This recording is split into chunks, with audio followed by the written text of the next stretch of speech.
इथं राहायला आल्यापासून ना मी अजिबात कुठं असं बाहेर गेली नव्हते.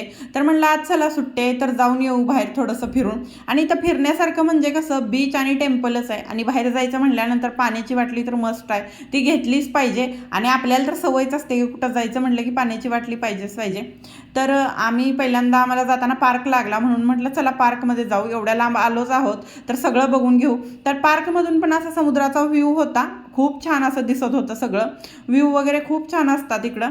आणि ह्याचं हे चाललेलं असते काही ना काही मस्ती. तर हा त्याच्यासाठी बनवलाय माझ्यासाठी पण घेतला होता. आणि कशाचं बनलंय ना तो हे सांगतोय की मला वाचायला येतं, हे मक्यापासून बनले असं तो सांगत होता.